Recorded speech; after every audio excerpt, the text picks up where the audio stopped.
Um, so today I've come to Halls Harbor, where I have been made a Poet Laureate of the Charles MacDonald Blue Cottages. It's been a very interesting experience because there hasn't been any activity on it, but nonetheless I was offered the position, and this is where I'll install the work of my friends who I admire greatly, who are poets and authors of varying degrees, not meaning degrees, I should say varying genres. I am sitting at the ocean, which is my place in this world. I always find it's where I consider home. It always has been. And right over there is St. John, or more like that way. So right across that water are all the people that I love save two. So my family and a great deal of my friends are right across the water, which seems such a short distance because you can see the land of New Brunswick from here. But it might as well be in China. So I thought I jotted down some notes as I was sitting in my bedroom, looking out at the landscape, and all the theory that I've been digesting over the semester kind of came together for me and made me consider the life that I'm living and the things that I'm doing. So I'm 43 years old, theoretically at the halfway point of life. And I've found along the way I have gained a sense of mortality, and it's been an actual gift. And it changes the way I valued things and evaluated things, and I think that's one of the things growing older does for you. And I've looked over the last little bit at kindness and trauma, or kindness and cruelty, and how they operate in this world. And it's almost like a contagion, which is one of the theories that we talked about, is mimesis and contagion, and how things can jump from one person to the other through mirroring, and how cruelty can make people somewhat suspicious of acts of kindness, and how we tear at each other because of the pain that we have inside, and how trauma and hatred is more persistent than kindness. I find that to be true. It's something that we're familiar with, we become comfortable with because we know it. We know it so intimately as humans. But it comes down to words and the power of words. And I believe in the power of words. They have these childhood sayings that were brought up on sticks and stones may break my bones, but words will never hurt me. But psychology doesn't agree with that. Our sciences, human sciences, and more concrete sciences don't agree with the power of words not being able to hurt. In fact, in psychology, words that are hurled at someone in a violent fashion are considered emotional, verbal, and mental abuse, without which physical abuse could never happen, at least not on such a large scale, because it tears away the foundation of what makes us independent, autonomous, confident, and resistant to physical abuses. Someone spoke to me this week about broken promises, and it was the thing that they hated the most. And I find our world is littered with them. After studying media and movies and literature and the culture industry, and how many broken promises are given to us, and how many broken promises we make to ourselves and to people in the world. And in this world there's specialists whose job is to study language, and I'm not speaking of linguists, but how words, they study words and how the use of these words can control the populace. And there's evidence in this all around us. It's in the successes of every brand, every election that's built on broken promises, and every person who's operating mimetically according to the popular media. What I like about theory and philosophy, I think starts with what is the difference between theory and philosophy. And I was speaking to our resident theorist at Acadia, and we were talking about theory is really just the application, and I know she doesn't like the word application, but I do. It's a way of considering. It's not a law, it's just a guess at how things operate. So it's taking philosophy and trying to apply it and work with it in real life.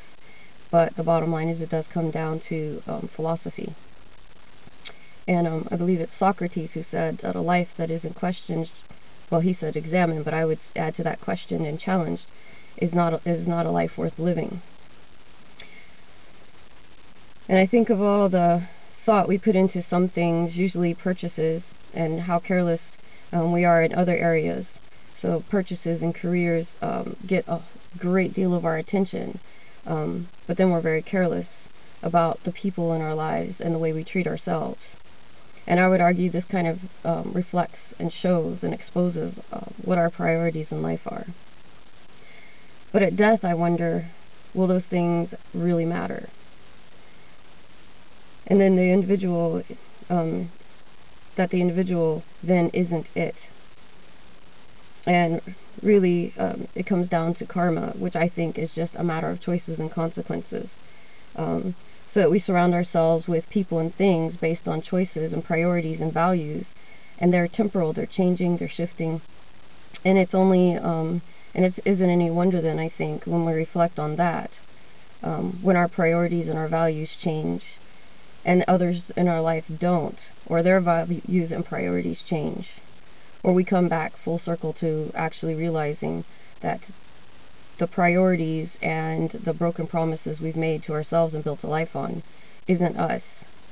And in that case, then how can we be mad when those people leave our life? And they leave because of that, just because of a broken promise. And how do we get to a state of living in this broken promise? And I would suggest, based on the theory that I've studied, that it comes from accepting or acquiescing to the dictates of ideologies that don't suit us. And so then there's agency in being human, and the fact that we can pick and choose which ideologies we actually subscribe to, and which philosophies we bring into our life. And that if we're more mindful of the things we do and the way we live our life, that it actually can lead us to a more truthful existence and less broken promises. But I think the condition of man actually dictates that there will be broken promises along the way, and there's no getting out of it. And I think of the Bob Marley quote that says, everyone in your life is going to hurt you. And the trick is finding people that are worth being hurt for. And it's also one of the conditions, I think, of being human, especially in a capitalist industrial world, is being worn down into submission, into a place in society, with the seemingly instant seductive praises and rewards that could counter rewards of autonomy. And I believe it's Althusser, Adorno, and Horkheimer who speak to that. And to me, on reflection, midlife crisis comes calling one day when the lies and those promises begin to unravel, and the truth comes through, and we're left standing in another man's life, in another man's home, strangers in the afterlands. And when I think afterlands, I'm thinking of the literary piece that's a maritime piece. And I'll post all the pieces that I refer to literarily or philosophically. I'll make a bibliography for anybody who wishes to explore those. And I also think of Rockbound, which is another maritime piece, or Nights Below Station Street, or For Those Who Hunt the Wounded Down. There's George Eliot Clark's works. There's many, many works in the maritime literary genre that actually speak to that condition of being human and being flawed and frail. And we're trapped in a web of words that have made promises that we cannot or will not fulfill. And sometimes there's nothing we can do about that. Sometimes it's just the situation doesn't allow us, no matter how hard we try. Our human condition actually makes it impossible for us to come through with the promises we've made. And we say to others that we're civilized and the animal inside of us dead. And I say, how do we say this? We do it through marriage to the right person who's approved by society. And then it just comes down to only words, agreements, promises. And the career is the right kind of career that's approved and contracted. It's much like a marriage. But they're both negatable at the whim of the boss or the spouse. So once again, it only comes down to words. And there's the loyalties to teams and brands, movie stars, politicians, a sense of belonging to a fabricated, constructed world that hinges upon, and it's only words, lies and broken promises we make ourselves and then to others. And I think it's kind of sad that we live in a society where we love and admire and are more loyal to the abstract mimetic face of media, often at the expense of real people, and most often ourselves. And do we ever stop? Are we taught to stop and think critically, skeptically, and holistically? And I find when you think skeptically, and when you think critically, and when you think holistically, the implications, the long-term implications of what you do, it's considered that you are a negative person, you're not an optimist. But I find the most optimism and freedom is in actually considering the things we do. And then there's the heart of the matter, and I don't mean the mambly-pambly changing emotions that we've built our lives on sometimes, though it does apply. But I mean in the heart is the core and the center, the polis, as Charles Olson describes it, the life-giving muscle of life, the heart. And in the heart of things there is reason and there is logic. And life is like a mathematical equation, and it needs balance. And that's the human condition then, is it not? On the other hand, you have the emotive. On one hand, you have the emotive, the emotional side of being human. And on the other hand, you have reason.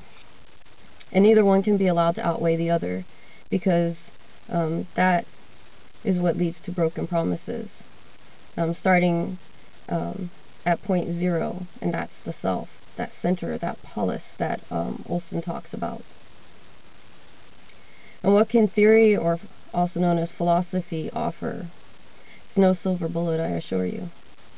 The conversation that challenges our precepts, that's what it can offer. Ways to see and relate to the world anew, starting at the polis, starting at the center, the self. Tools to investigate and interrogate what comes to us, filters prior to consumption and digestion of things and thoughts and beliefs and ideas.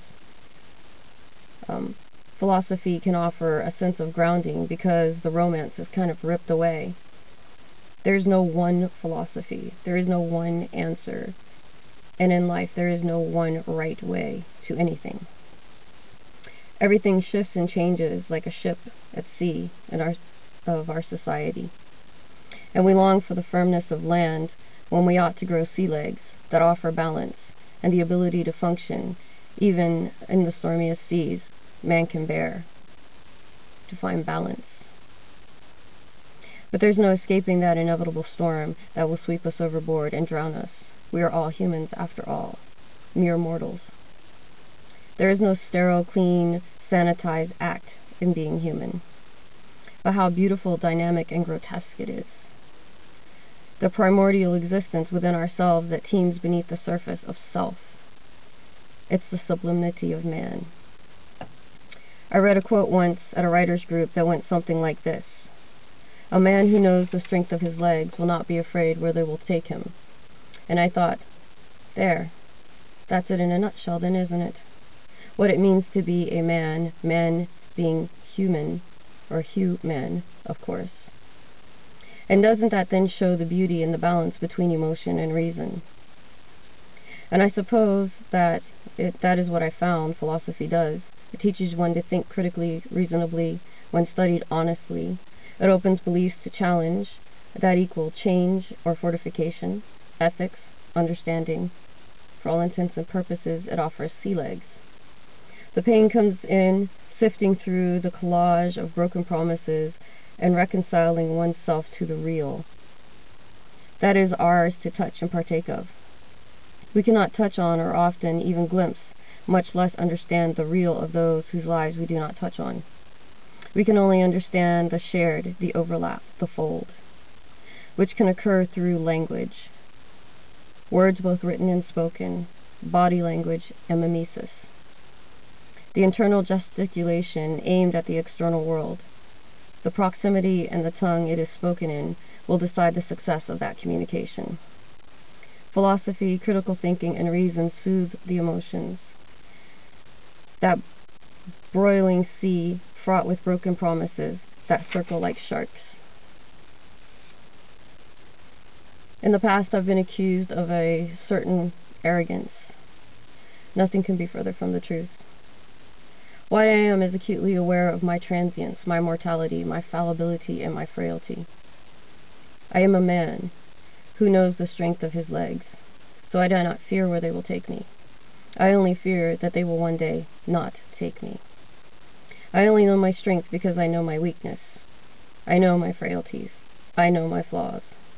And I have many, more of those than strengths, I assure you.